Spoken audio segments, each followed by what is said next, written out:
Hello everyone, thanks for stopping by. Hope you guys are all having a good day. As always, I am Josh the VHU, and I am bringing you part 2 of my Kerbal Space Program Beginner's Guide. If you guys watched the first video, you saw I showed you how to build a very simple, easy to build aircraft, get it into outer space, and then safely return home. And this time what we're going to do is we're going to step it up a little bit.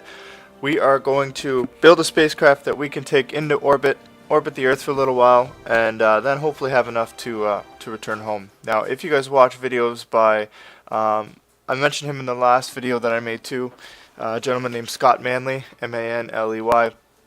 Very good, very good at this game, and he's also a very intelligent guy. Definitely recommend you check him out. He has a similar guide too, getting into orbit as well. However, he does it very simple. Which is good, but I mean it's really hard for you to learn and get better doing everything simple every time. So I'm going to show you how to build something a little bit more complicated that's still going to be functional. So we're going to go ahead and get started here. So as always, we're going to use our simple command pod, and as always again we're going to use a parachute, and then we'll use a decoupler. Now we're going to go into propulsion. You can use the, we're going to be using the FLT fuel tanks. There's the 400 and there's the 800. It's the same thing, just one's half the size. I like the look of the 400s, so I like to use those. Then after that, we're going to add a, you can add either one of these engines you want. So we're going to add T45. It's going to be overkill in terms of power. But that's okay, because once we're in space, really you can get away with using a smaller engine because there's no atmospheric resistance. Okay, so we have those in place. So now we are going to put in, I'm going to use T800s on the bottom. We're going to put in 2 of them. Now let's put in a 3rd one. No, actually, we know we can probably get away with 2. And then we're going to put in T30 engine. And then, as always, we're going to go into winglets. I like to use the R8 winglets. I find it gives me the most control. However, you choose whatever one you think makes you feel better.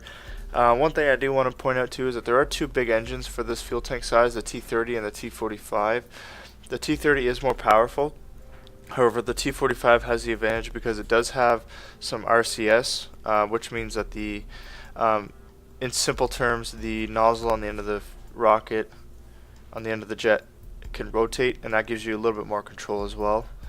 So actually, let's make sure that that's the one we have on here.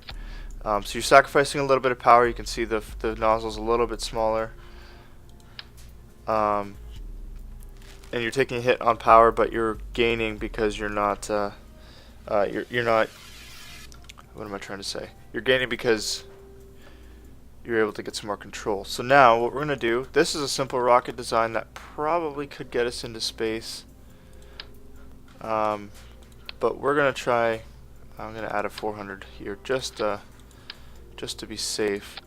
What we're going to do is we're going to actually, you know what?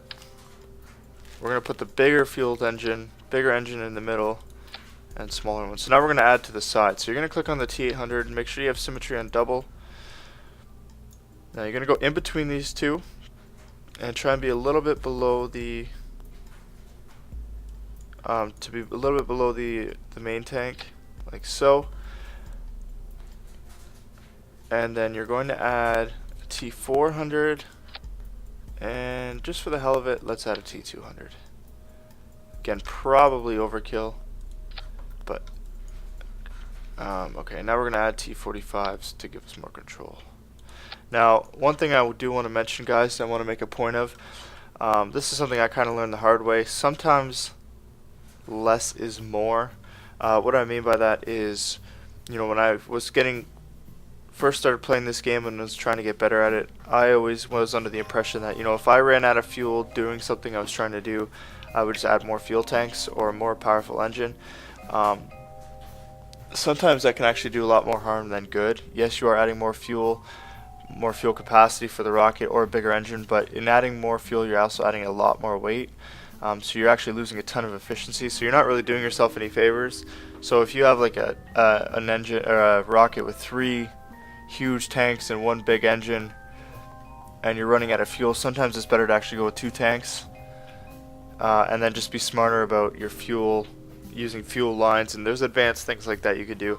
Now there's one other step we can do, we're not going to do, but we could do, that would make this a little cooler, is if you, like we have this decouplers for the second stage and the final stage to detach the capsule. You can also get decouplers on the side, like this. It's a radial decoupler. So what you do is you would attach that to the side of the rocket. You could attach the tank and the engine, the secondary ones, onto that. And basically when you're in flight, you can set it up so that you, when these tanks run out, the side ones, you just press space and those go flying. So those detach. And then with advanced fuel staging and stuff like that, you can make it so that all 3 engines burn. You can use a fuel line to go into the main one from the secondary ones. So when you do detach those outside ones, the main one is still full. But that's, you know, it doesn't take much to get in orbit. So what we're going to do is we're going to go ahead and launch. Let's see how we do. Okay, so this is our rocket. So what we're going to do, in the first video, that if you guys watched it, what we did is we made it so that we basically kept the reticle on the gyro ball there in the bottom, right in the center. That just means that we're going straight up. So, and we did that till, I think we got to well, we slowed down, and then we got to 10,000 meters. We accelerated again. We just kept it at that ball. Alright, right in the center of that dot. We're going to switch it up a little bit today. What we're going to do is we're going to get to 10,000 meters. As we get to 10,000 meters and above, we're going to slightly angle. If you're looking at the blue ball, you'll see about halfway down the ball all the way around, you'll see a solid white line that goes all the way around. That's basically a 45-degree angle. Those are different numbers. There's basically 360 degrees. That's just the angle you're exiting the planet, like the angle of the planet. I guess that's the best way to describe it. I'm not really sure. But no matter what, you're going to be at a 45-degree angle. Once we get to 10,000 meters, you're going to want to pick one of those numbers and basically slowly rotate the ship to that number, the dot, and hold it there. So we're exiting the atmosphere on an angle, and that'll help with our apoaps and stuff like that. But we'll discuss that when we get up into space. So let's go ahead and put this into practice. So we're going to throttle up, and let's go.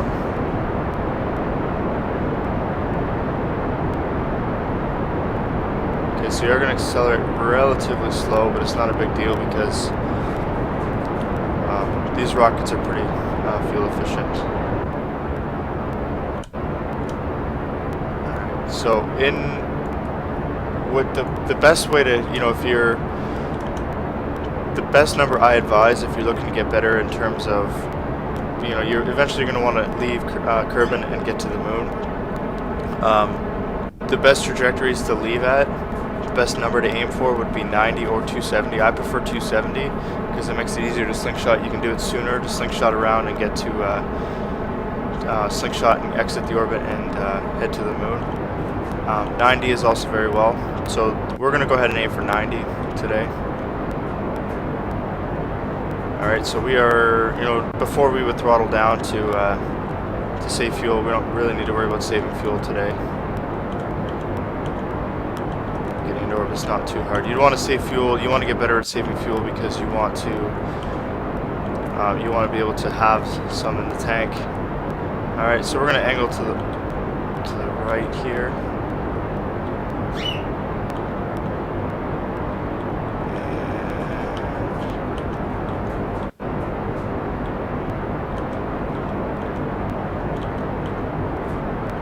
So you don't want to rush it.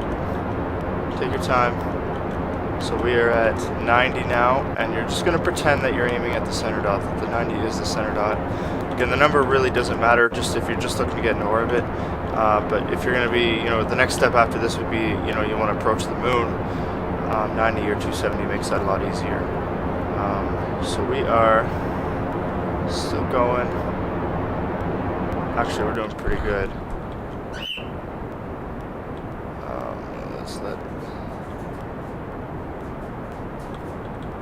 Keep going, let this burn for a little more.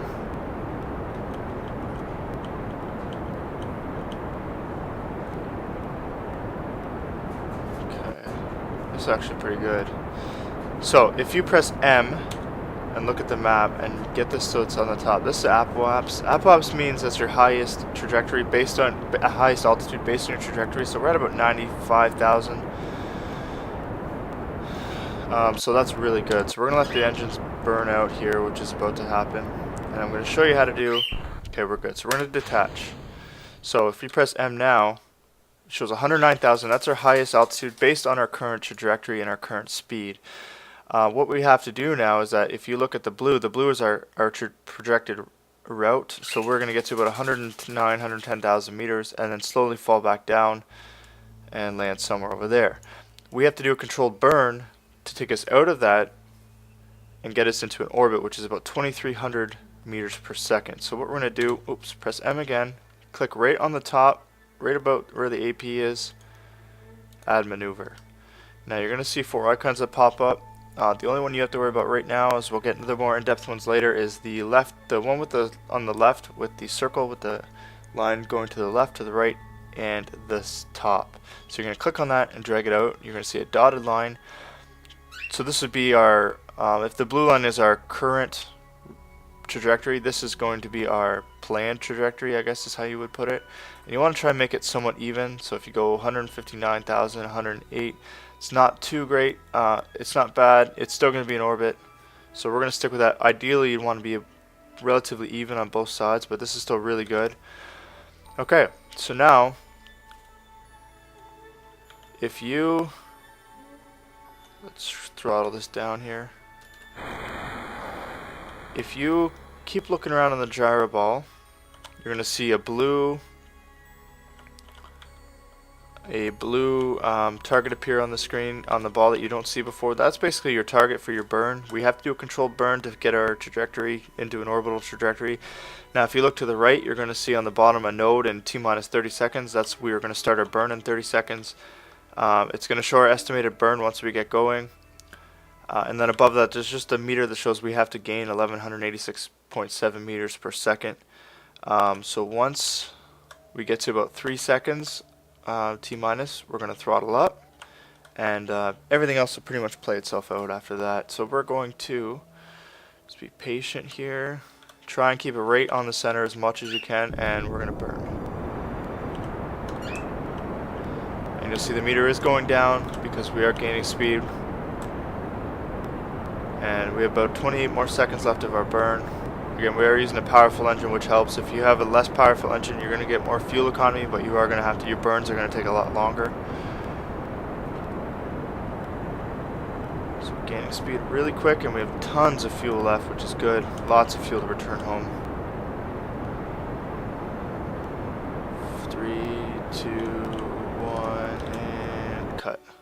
Okay, so we have gotten into an orbital trajectory. What we're going to do is press M again, and if you see that flower looking thing, right click, left click, right click, and you get an X, delete it. The blue is now our current trajectory, and so we'll see we reach a lowest point of 88,000 and a highest of 140, so it's not perfect, not even close, but it's in orbit, and we can verify that. Speed up time here.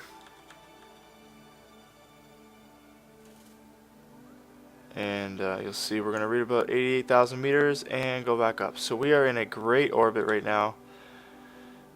Again, it's not perfect because it's not perfectly even, but it's good. As long, the only thing you want to make sure you do is not get into an orbit where you're getting below 40,000, I would say maybe even 50,000 meters. The reason being is that you run the risk of possibly hitting the atmosphere, and if you hit the atmosphere, it's just going to pull you right in. So this is a great orbit. So what we're going to do, we don't have to do this, but what we're going to do is we're going to say, okay, we're done in orbit. And now we're going to head home. So there are a couple ways you can do this. Let's get time back. If you press the M key again, you can add a maneuver or just ahead of your aircraft, and you can basically take that orbit key. Now instead of pulling it out to make your orbit bigger, pull it in. And again, you would have to do a controlled burn, and if you get it to a point where, okay, you're going to correct the burn until it pulls you into the Earth's orbit, or into the, into the crust of the Earth, you'd have to do another controlled burn. Now there is another much simpler way of doing it, and I'm going to show you that right now. Press M, get out of here. So if you, let's wait till we're closer to sunlight here so we can.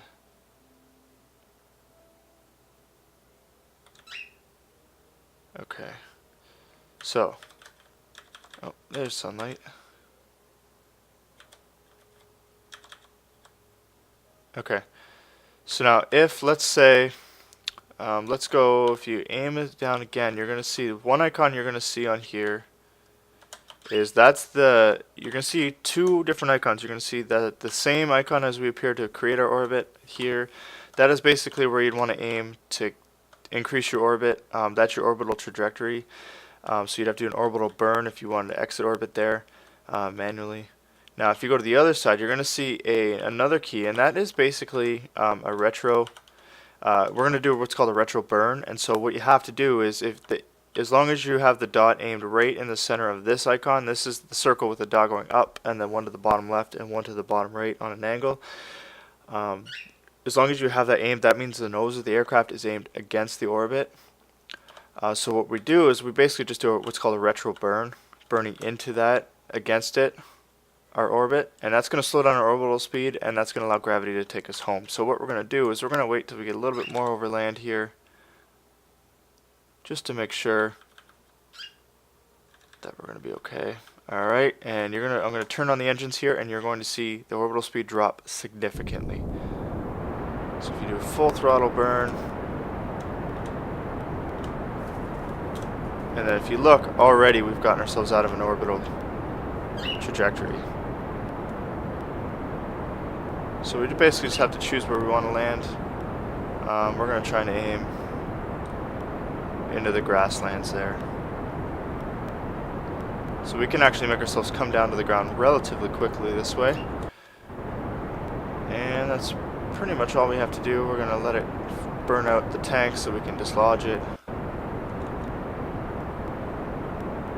And that's it. Now if we look, we're going to come down. Oh, we missed our target. That's okay. We're going to come right down on the mountain range. And so let's speed up time here. Okay. So we are coming down, and it looks like we're going to hit land, which is good.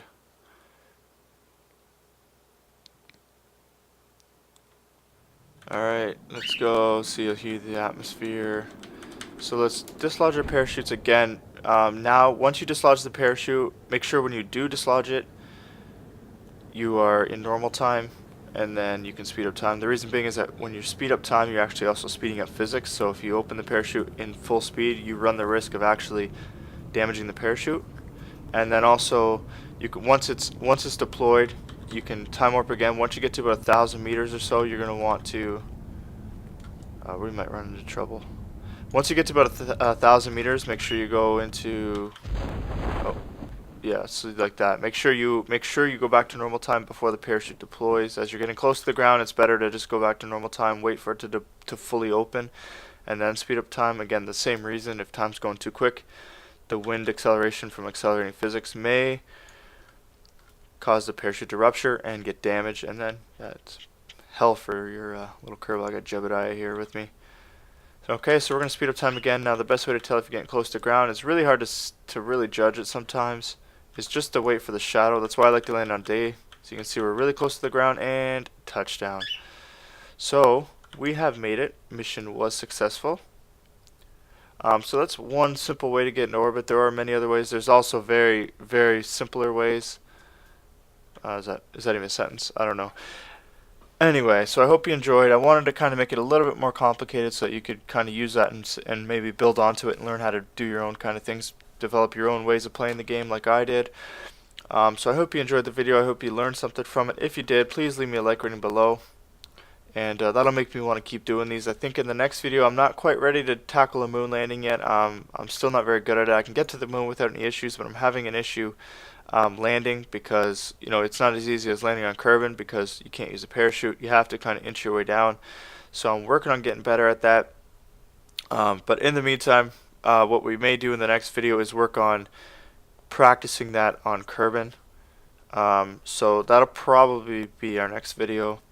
So look for that in the next 2 days, but I'm only going to do it if you guys want to see it. So let me know you guys want to see it in the comments, and definitely leave a like rating and favorite the video if you liked it and if you thought it was helpful and you think other people could learn. And of course, if you're new to the channel, check out my other videos, and if you're into my stuff, hit subscribe. Other than that, don't have a whole lot more to say. Don't want to waste any more of your time. Have a good day, guys. See ya.